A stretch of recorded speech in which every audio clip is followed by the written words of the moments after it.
Hello hi అండి, అందరికీ నమస్కారం. My name is Ram. Welcome to my report YouTube channel. మీకు ఈరోజు పులి సీత గారు ఈవిడ యొక్క వీడియో ఈ మధ్యకాలంలో వైరల్ అయింది. ఆవిడ ఏపీలో రోడ్లు చాలా బాగున్నాయి అనేసి ఆవిడ పాలు పోస్తే మళ్ళీ ఎత్తుకోవచ్చు అనేసి ఒక ఇంటర్వ్యూ అయితే ఇచ్చారు.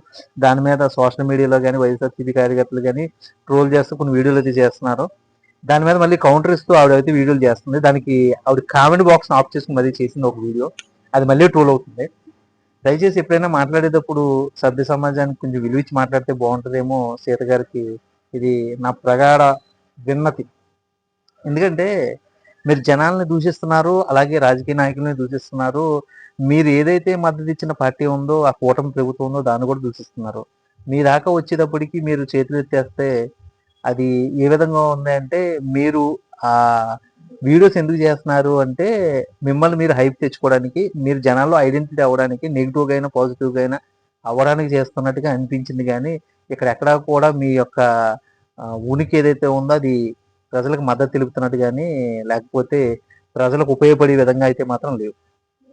ఓకే, ఓటుకి నోటు తీసుకుని నా కొడుకులు ఎవరైనా ఉన్నారో వాళ్ళు మాత్రం నా వీడియో కామెంట్లు పెట్టకంటారా అంటే ఎలా ఉందంటే, ప్రజలందరూ కూడా మీ దృష్టిలో నోట్లకు అమ్ముడుపోయే వ్యక్తులని, లేకపోతే రాజకీయ నాయకులు ఓటుకి నోటిచ్చే కొంటూ రాజకీయ నాయకులు అవుతున్నారని, ఇప్పుడున్న కూటమి ప్రభుత్వం కూడా అటువంటి విధానంలో ఉందని, ఇలా ఇప్పుడు ఈ టీడీపీ ప్రభుత్వం కదా, వైఎస్ఆర్సీపీ కదా, ఈ డీజీపీ ఏదైనా సరే, ఫస్ట్ ఆఫ్ ఆల్ మీ కార్యకర్తలు కానీ మీకు మద్దతు ఇచ్చే ఇటువంటి వ్యక్తుల్ని కొంచెం ఆ, మీరు ఒకసారి ఫోకస్ చేసి వాళ్ళ మీద మీరు సీరియస్ యాక్షన్ తీసుకోండి.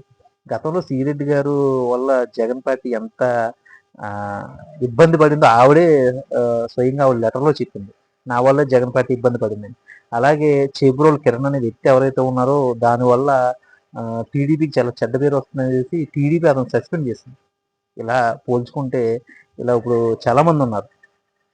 ఇలాంటి వ్యక్తుల వల్ల పార్టీలు చెడ్డ పేరు పక్కన పెట్టండి, జనాలకి గవర్నమెంట్ల మీద విశ్వాసం కోల్పోతున్నారు. ఈరోజు తుఫాన్స్ ఎంత దారుణంగా ఉన్నాయంటే, ఇప్పుడున్న రోడ్లు సరిగ్గా సఖ్యంగా ఉంటే ఈ తుఫాన్లో ఇరుక్కున్న బాధితులకు ఎవరికైనా సరే ఈ అంబులెన్స్ సిస్టమ్ కానీ, ఈ హాస్పిటల్ సిస్టమ్ కానీ, లేకపోతే ఈ రాజకీయ నాయకులు వెళ్ళి హెల్ప్ చేసే సిస్టమ్ కానీ చాలా బాగా మెరుగుపడుతుంది. అది లేక చాలామంది ఇబ్బంది పడుతున్నారు. ఇప్పుడున్న తుఫాను కూడా అంతే భయంకరంగా వస్తుంది.